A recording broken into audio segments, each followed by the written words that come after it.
अगर कोई धर्माचार्य ये कहता है कि कल की अवतार नहीं होगा तो वो धर्माचार्य नहीं है, अधर्माचार्य है। कि जब तक मलाई खाना था तब तक आप कांग्रेस के साथ थे, अब कांग्रेस के बुरे वक्त आ गए तो आप सब लोग भाग भाग दूसरी जगह जा रहे हैं। क्योंकि कल की भगवान का अवतार कलयुग में संभल नामक स्थान पे होगा। ये बात पुराणों में लिखी हुई है। तो उनको अध्यात्म के बारे में जानकारी नहीं है, उनको इंडिया की ग्राउंड रियलिटी पता नहीं है। संभल ग्राम मुखस्य ब्राह्मणस्य महात्मना, संभल ग्राम मुखस्य ब्राह्मणस्य महात्मना भवने विष्णु यशस्य कल की प्रादुर्भविष्यति। बीजेपी आरोप लगाती थी कि साहब ये राम मंदिर को रोकना चाहते हैं। उनको इंडिया की संस्कृति के बारे में जानकारी नहीं है और उनको राजनीति की भी समझ नहीं है। कि जो राम को नहीं मानते, जिन्होंने राम मंदिर के निमंत्रण को ठुकरा दिया, ये कल्कि को क्या मानेंगे। नमस्कार, संवाद के इस खास एपिसोड में आपका स्वागत है। आज हमारे ऐसे मेहमान हैं जिनको लेके पूरे देश में हमेशा चर्चा बनी रहती है। वे लंबे समय तक कांग्रेस में रहे, राजनीति से अध्यात्म और अध्यात्म से राजनीति में बने रहने की उनकी महारत हासिल है और अब पिछले कुछ महीनों से कांग्रेस से अलग हटकर बीजेपी के करीब दिखाई दे रहे हैं, ख़ास तौर से प्रधानमंत्री के करीब दिखाई दे रहे हैं। जब उन्होंने राजनीति में सक्रिय भागीदारी निभाई तब भी, और जब आध्यात्मिक दुनिया में वे सक्रिय भागीदारी निभा रहे हैं तब भी, उनको लेके देश में हमेशा चर्चा का बाजार गर्म रहा। पिछले कुछ महीने पहले देश के प्रधानमंत्री नरेंद्र मोदी ने कल्कि धाम की शिलान्यास रखी थी और उसके बाद से लगातार कल्कि पीठाधीश्वर आचार्य प्रमोद कृष्णम जी देश के अंदर अलग अलग समय पर विवादों में बने रहते हैं, चर्चा में बने रहते हैं। आज हम उन्हीं से जानने की कोशिश करेंगे कि क्या वजह रही कि उन्होंने एक लंबे समय तक कांग्रेस में एक सक्रिय भूमिका निभाने के बाद कांग्रेस से अलग होना मुनासिब समझा और प्रधानमंत्री से कल्कि धाम के निर्माण के लिए उसका शिलान्यास कराने का फैसला किया। आचार्य जी, आपका स्वागत है।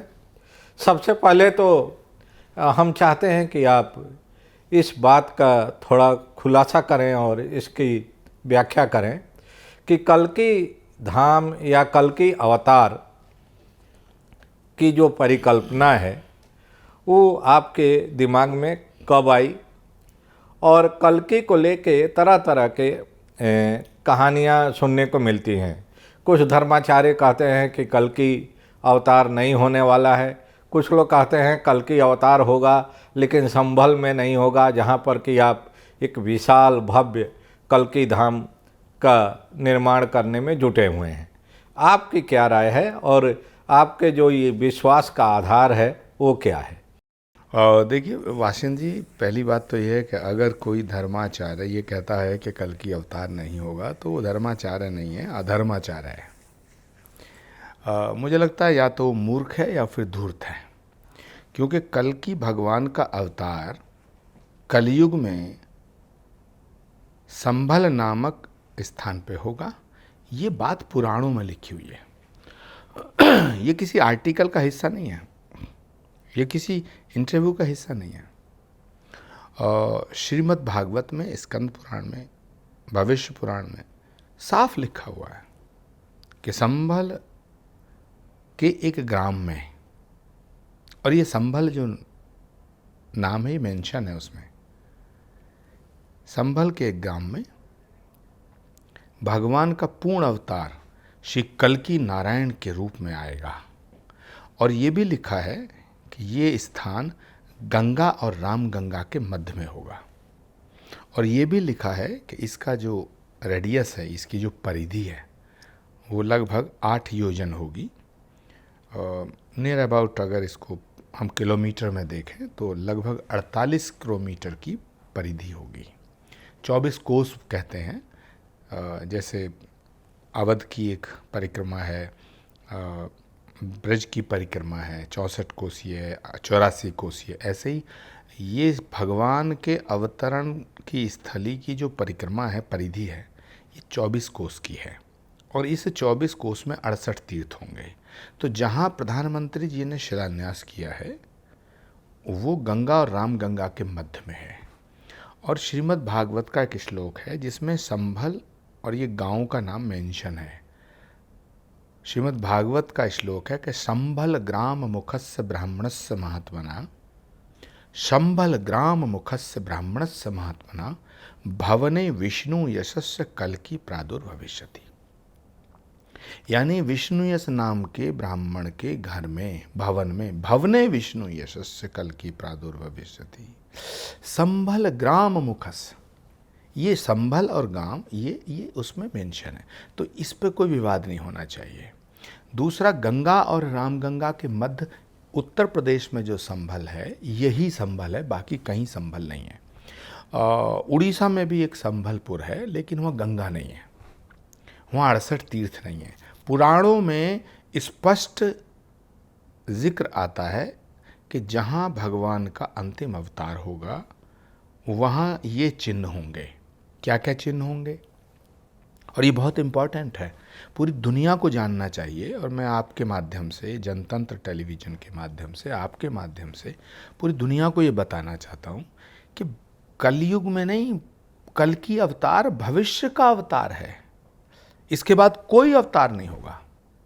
जब हम कहते हैं भगवान विष्णु का अंतिम अवतार है तो इसका मतलब क्या है? इसका मतलब ये है कि इस सृष्टि का अंतिम अवतार, इस सनातन का अंतिम अवतार, इसके बाद कोई अवतार नहीं होगा।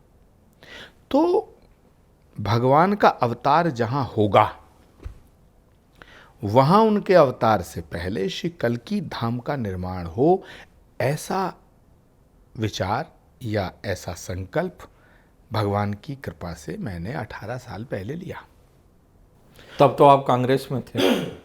तो कांग्रेस में रहने का मतलब ये थोड़ी कि हम भगवान के अवतार की परिकल्पना नहीं कर सकते, सपना नहीं देख सकते, राम का गीत नहीं गा सकते, कृष्ण का भजन नहीं कर सकते, श्री कल्कि अवतार की अवधारणा को प्रकट नहीं कर सकते, ऐसा नहीं था। हाँ, अब जो कांग्रेस दिख रही है उसमें ये बातें तो आ रही हैं कि जो राम का नाम लेगा वो आउट, जो भगवान कृष्ण की जन्मभूमि की बात करेगा उसका कोई स्थान नहीं है, जो भगवान की बात करेगा, धर्म की बात करेगा, राष्ट्र की बात करेगा। अब तो भारत माता की जय बोलने पे भी पाबंदी है, अब तो वंदे मातरम पे भी पाबंदी है, अब तो बहुत सी चीज़ों पे पाबंदी है। लेकिन उस समय की कांग्रेस ऐसी नहीं थी। तो जब हमने ये संकल्प लिया कि जहाँ भगवान आया है उस जगह धाम बन गए, अयोध्या में, मथुरा में, जहाँ जहाँ भी, तो जहाँ भगवान आएगा वहाँ धाम बनना चाहिए। लेकिन ये पहला ऐसा धाम है श्री कल्कि धाम, और भारत में नहीं पूरी दुनिया में ये पहला ऐसा धाम है जो भगवान के अवतार से पहले स्थापित हुआ। बाकी दुनिया के धाम भगवान के अवतार होने के बाद स्थापित हुए। तो ये एक विशेषता है और इस विशेषता को पूरी दुनिया को जानना चाहिए। और मैं आपके इस चैनल के माध्यम से, इस इंटरव्यू के माध्यम से पूरी दुनिया को, सनातन के करोड़ों फॉलोअर्स को ये बताना चाहता हूँ कि एक बार उस धरती पे ज़रूर आइएगा जहाँ भगवान आने वाला है। आचार्य जी, लेकिन आपके मन में एकाएक कल्कि धाम का शिलान्यास कराने के लिए प्रधानमंत्री का नाम क्यों आया? क्योंकि आप तो कांग्रेस में, दूसरे दलों में भी उतने ही करीब थे और तमाम शीर्ष नेतृत्व से आपके सीधे संपर्क थे, संबंध थे। और आप कांग्रेस में तो आप कई बार चुनाव भी लड़ चुके थे और अध्यात्म के जीवन में आने के पहले आप सक्रिय एक पॉलिटिकल वर्कर के रूप में काम करते थे कांग्रेस में। वाशिंद जी, आप ठीक कह रहे हैं, मेरा कांग्रेस से बहुत पुराना रिश्ता है। छात्र जीवन से मेरा रिश्ता रहा, राजीव जी के समय से मेरा रिश्ता रहा, और इस रिश्ते को प्रगाढ़ करने में राजेश पायलट जी की भूमिका थी, जितेंद्र प्रसाद जी की भूमिका थी, सलमान खुर्शीद जी की भूमिका थी, कमलनाथ जी की भूमिका थी, दिग्विजय सिंह जी की भी भूमिका रही। फिर प्रियंका जी से भी मेरे बहुत करीब के रिश्ते रहे और मैं चुनाव भी लड़ा। भारत के तत्कालीन गृह मंत्री राजनाथ सिंह जी के खिलाफ लखनऊ से लोकसभा का चुनाव लड़ा 2019 में। ये बात ठीक है, मगर जब राम मंदिर का फैसला आया, तो राम मंदिर का फैसला जब आया उससे पहले कांग्रेस ये कहती थी कि जो फैसला आएगा हम उसका सम्मान करेंगे, स्वागत करेंगे। बीजेपी आरोप लगाती थी कि साहब ये राम मंदिर को रोकना चाहते हैं। ऐसे बहुत से उदाहरण हैं, बीजेपी देती थी। उस समय हम टेलीविज़न पे जब बहस करते थे तो हम कहते थे नहीं, कांग्रेस में कुछ लोग हैं, कांग्रेस में कुछ लोग हैं जो राम मंदिर का विरोध करते हैं, लेकिन कांग्रेस राम विरोधी नहीं है। ये मैं खुद कहता था मैं खुद कहता था। लेकिन जब राम मंदिर का फैसला आया और फैसला हो गया कि राम मंदिर बनेगा, उसके बाद कांग्रेस पार्टी का कोई बड़ा नेता राम मंदिर नहीं गया, अयोध्या नहीं गया। तो मुझे खटकने लगी बात। फिर जब राम मंदिर की प्राण प्रतिष्ठा का मौका आया तो सारे लोगों को निमंत्रण गया। तो कांग्रेस पार्टी के शीर्ष नेतृत्व से मैंने ये आग्रह किया कि इस निमंत्रण को आप ठुकराओ मत, क्योंकि राम मंदिर और राम सबके हैं। राम के बिना भारत की कल्पना नहीं की जा सकती है। जब राम के बिना भारत की कल्पना नहीं की जा सकती है तो भारत में राजनीति की कल्पना कैसे कर सकते हो। राम भारतीय जनमानस के पटल पर लिखे हुए एक अमिट और अविस्मरणीय लेख की तरह है जो कभी नहीं मिट सकता।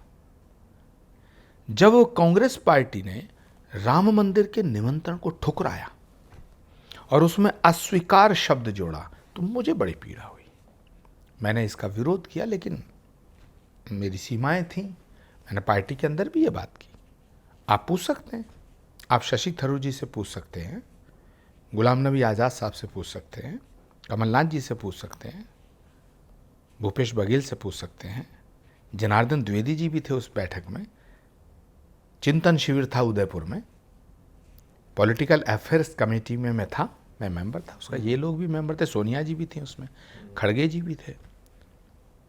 उसमें मैंने ये बात उठाई कि आप भारतीय जनता पार्टी से, भाजपा से लड़ो, भारत से मत लड़ो।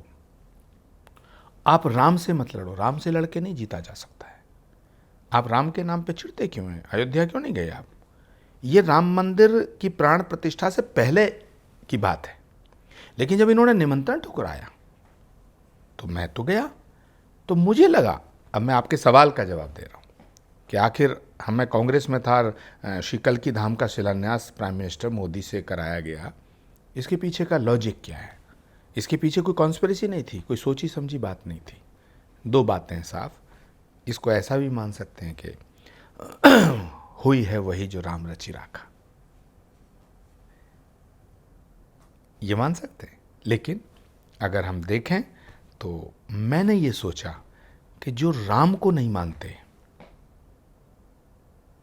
जिन्होंने राम मंदिर के निमंत्रण को ठुकरा दिया, ये कल्की को क्या मानेंगे?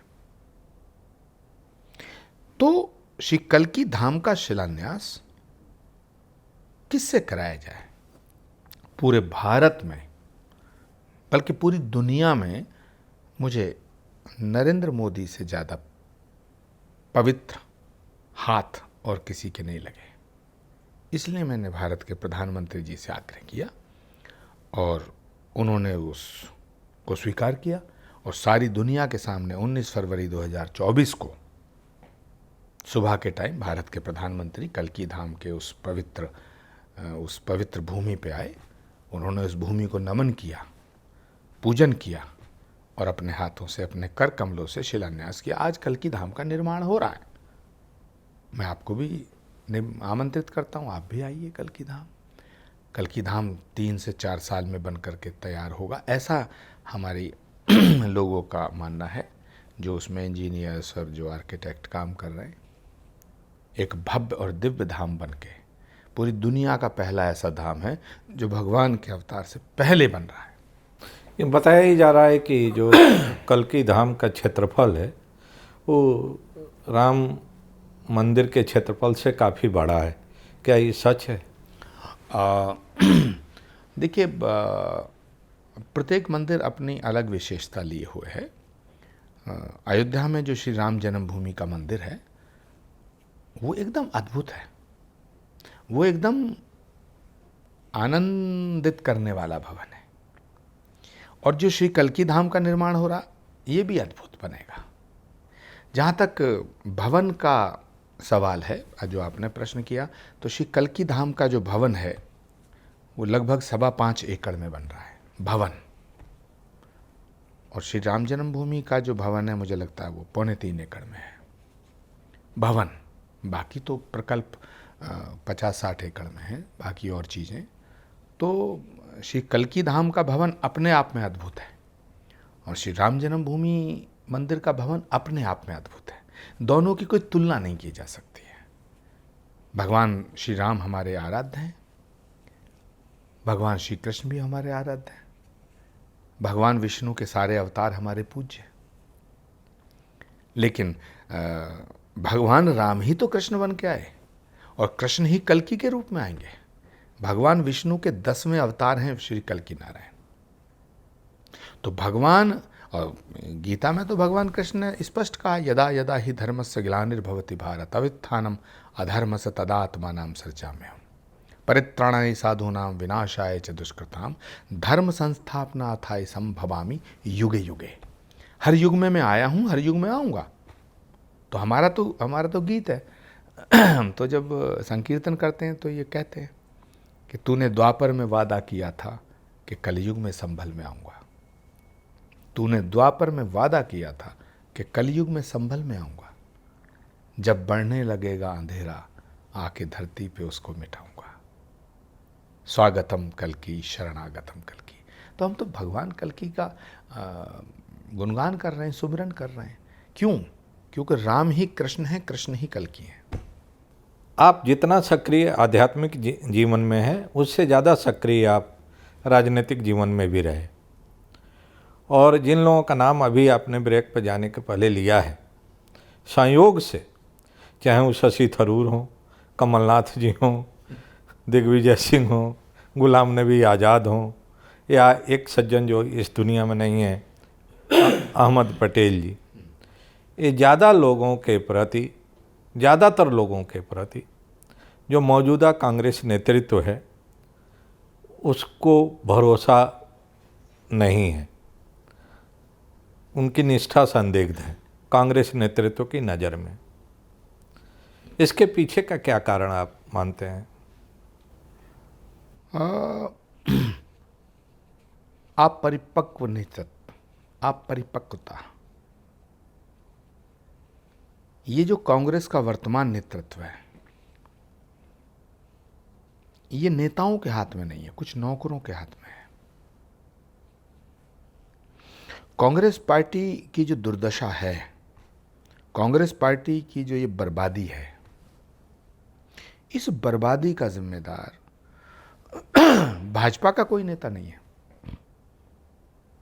कांग्रेस पार्टी की बर्बादी के जिम्मेदार कांग्रेस के वो लीडर हैं जो फैसले लेते हैं, जिन्होंने पिछले 15 सालों में फैसले किए हैं। तो फैसले किसने किए? फैसले कौन लेता है? पिछले 15 सालों से कांग्रेस पार्टी के सारे फैसले राहुल गांधी जी करते हैं। इसमें आप दिग्विजय सिंह का दोष माने, इसमें आप शशि थरूर का दोष माने, कमलनाथ जी का दोष माने, आनंद शर्मा का दोष माने, भूपेंद्र सिंह हुड्डा का दोष माने, सलमान खुर्शीद का दोष माने, या शशि थरूर का दोष माने, या जो लोग पार्टी छोड़ के गए, ज्योतिरादित्य सिंधिया गए हैं, आरपीएन सिंह गए हैं, अशोक चौहान गए हैं, जितिन प्रसाद गए हैं, और मिलिंद देवड़ा गए। ये तो इनकी रगों में कांग्रेस बसती है, इनकी रगों में आज भी कांग्रेस है। लेकिन क्या करें, जब जहाज डूब रहा होता है तो परिंदे उड़ने लगते हैं। तो यही तो गांधी परिवार कहता है, और जो गांधी परिवार के करीबी लोग हैं उनका भी यही कहना है कि जब तक मलाई खाना था तब तक आप कांग्रेस के साथ थे, अब कांग्रेस के बुरे वक्त आ गए तो आप सब लोग भाग भाग दूसरी जगह जा रहे हैं मलाई खाने के इंतजार में। ये आरोप तब ठीक था जब नेतृत्व किसी दूसरे के हाथ में होता। यदि जहाज डूब रहा है और उसे कैप्टन दूसरा चला रहा, तब तो आपका आरोप ठीक है। परिस्थिति और तूफान की वजह से जहाज नहीं डूब रहा है, जहाज डूब इसलिए रहा है कि कैप्टन में योग्यता नहीं है, काबिलियत नहीं है, अनुभव नहीं है। क्या आप कमलनाथ पर यह शक कर सकते हैं या दिग्विजय सिंह जी पे यह शक किया जा सकता है कि वो भाजपा से मिल सकते हैं? क्या भूपेंद्र हुड्डा पे, आनंद शर्मा पे, सलमान खुर्शीद पे, गुलाम नबी आज़ाद पे? अब गुलाम नबी आज़ाद की विदाई में संसद के भीतर प्रधानमंत्री भावुक हो गए, तो ये तो गुलाम नबी आज़ाद की विशेषता थी। तो कांग्रेस नेतृत्व को गुलाम नबी आज़ाद को अप्रिशिएट करना चाहिए था, उनको ऑनर करना चाहिए था कि देखिए पूरी ज़िंदगी एक आदमी हमारे साथ रहा है, हमारा आदमी है, कांग्रेसी है, इसके लिए भारत के प्रधानमंत्री रोए। ये गुलाम नबी आज़ाद की ऑनर में पूरी पार्टी को देश में इसको कहना चाहिए था, लेकिन हुआ उल्टा। प्रधानमंत्री गुलाम नबी आज़ाद के प्रति सम्मान व्यक्त करते हुए रोए, उनकी आंखों में आंसू आ गए। और कांग्रेस ने क्या कहा? ओ ये मोदी से मिला हुआ है, ये आरएसएस का मिला। तो मजबूरी में गुलाम नबी आज़ाद ने पार्टी छोड़ी।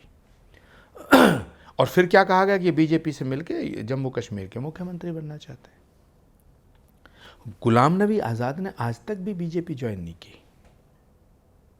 राम मंदिर की प्राण प्रतिष्ठा समारोह से जब झगड़ा बढ़ा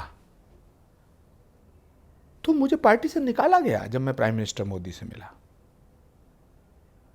मैंने कांग्रेस नहीं छोड़ी। अब मुझे बताओ कि अगर प्रधानमंत्री जी जब आए थे कल्की धाम, तो किसी भी, मैं एक पॉलिटिकल व्यक्ति हूं, लेकिन मैं धार्मिक भी तो हूं, एक कल्की पीठ का पीठाधीश्वर भी हूं। मेरा वो कर्तव्य था, मेरे जीवन का उद्देश्य था, और ये पूरी पार्टी जानती थी। जब मुझे राजनाथ सिंह के खिलाफ चुनाव में उतारा, तब भी पार्टी जानती थी कि मैं कल्की पीठ का पीठाधीश्वर हूं, मैं एक धर्मगुरु हूं। पार्टी जानती थी। मुझसे पार्टी ने कहा कि नहीं, आप ही चुनाव लड़ेंगे, क्योंकि आप एक हिंदू फेस हैं, आप धर्मगुरु हैं।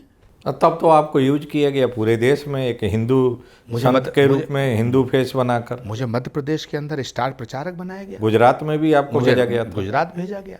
मुझे राजस्थान का स्टार प्रचारक बनाया गया, और राजस्थान में 2018 में मैं स्टार प्रचारक था। सचिन पायलट मुझे लेके गए, वहाँ सरकार बनी, लेकिन मुख्यमंत्री अशोक गहलोत को बना दिया।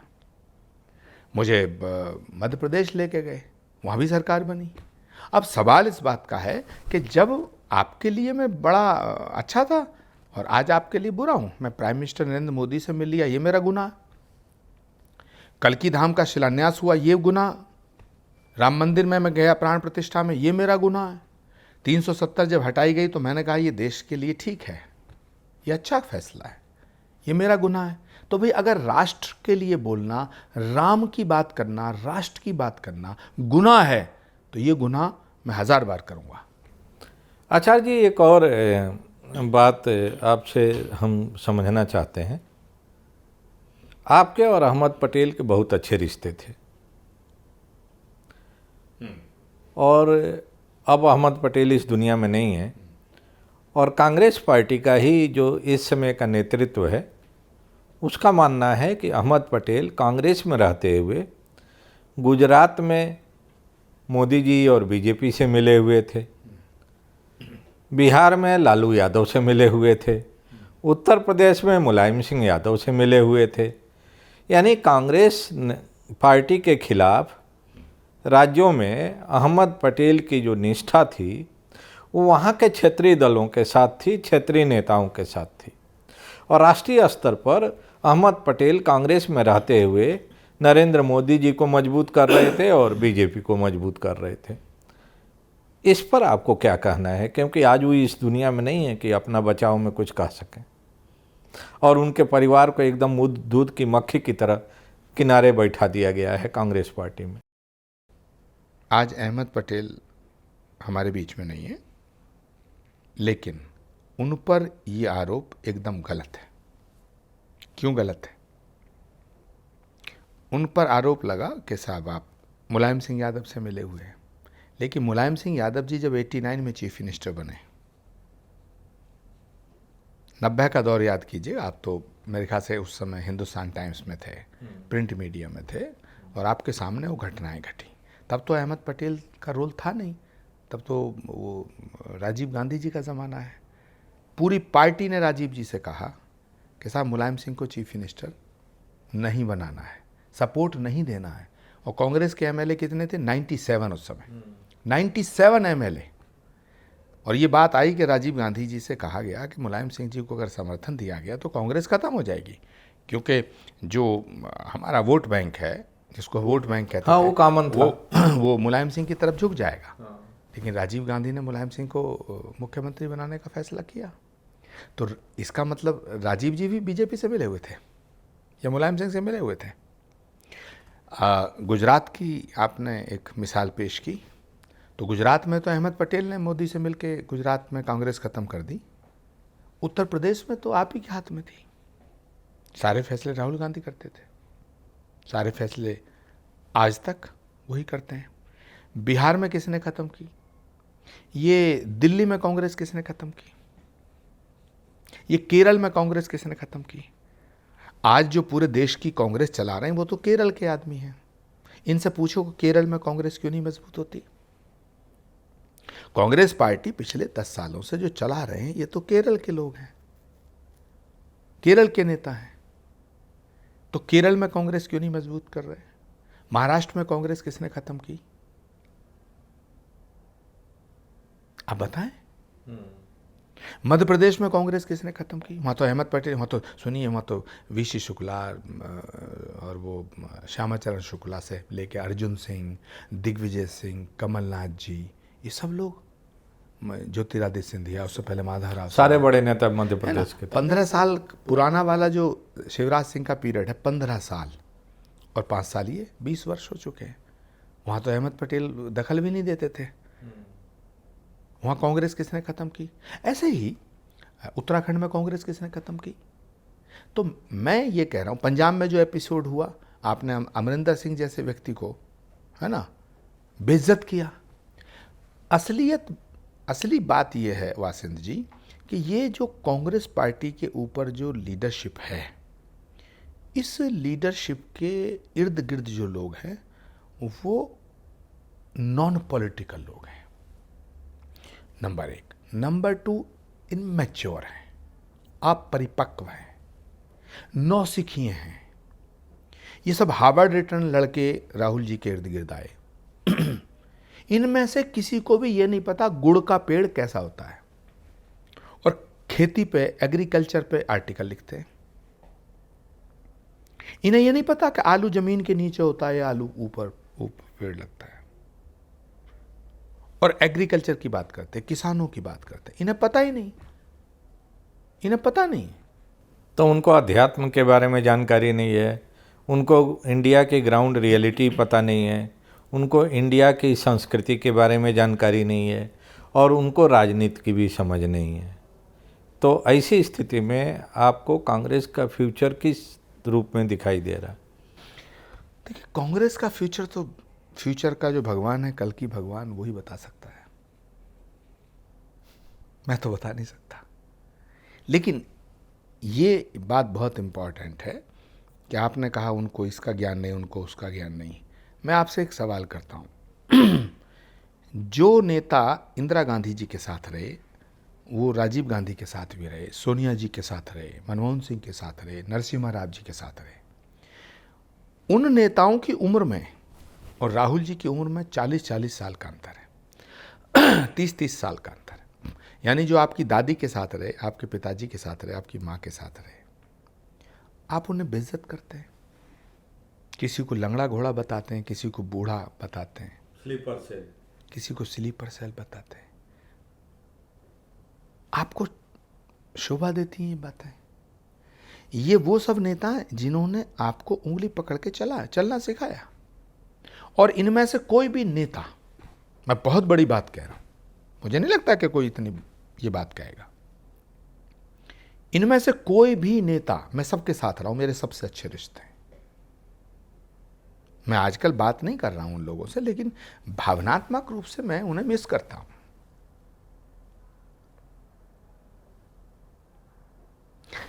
कोई भी नेता पीछे भी राहुल जी कहता, राहुल नहीं कहता। क्या हमारी कोई कहता हमारी 1 साल से राहुल जी से बात नहीं हो रही, कोई कहता राहुल जी हमें टाइम नहीं दे रहे। लेकिन जितनी इनकी चौकड़ी है, ये कोई राहुल जी नहीं कहता है, ये कहते हैं okay okay I will talk to RG. तो जिन्होंने राहुल गांधी जी को आरजी बनाया, कांग्रेस की बर्बादी के मुख्य कारण ये है। भारत की जो जनता है एक मैच्योर लीडरशिप चाहती है। ये सफ़ेद रंग की 1 लाख रुपए की टी शर्ट पहन के ये डोले दिखाते हैं, अरे तुम्हें पहलवानी थोड़ी करनी है भाई, करनी है तो कर लेना। जिम जाना, जिम करना, दौड़ना, भागना, एक्सरसाइज करना, ये तो आपका विषय है, अच्छे, बहुत अच्छा, भगवान करे आप स्वस्थ रहें, हमेशा स्वस्थ रहें। लेकिन भारत की जनता एक ऐसा लीडर चाहती है, भारत की जनता ऐसा लीडर चाहती है जिसमें उस भारतीयता नजर आए, जिसमें भारत की संस्कृति, भारत की सभ्यता, भारत के संस्कार नजर आए। और वो भारत की सभ्यता, भारत की संस्कृति, भारत के संस्कार, भारत माता के प्रति समर्पण, वो नरेंद्र मोदी में झलकता है। इसलिए 3 बार से नरेंद्र मोदी को चुन रही है भारत की जनता, और मुझे नहीं लगता कि चौथी बार भी कोई मौका है। 2029 का चुनाव होने दो। अगर नरेंद्र मोदी जी प्रधानमंत्री के कैंडिडेट के रूप में उन्होंने चुनाव बीजेपी लड़ती है, तो चौथी बार भी सरकार मोदी की बनेगी। बहुत बहुत धन्यवाद आचार्य जी, नमस्कार। धन्यवाद।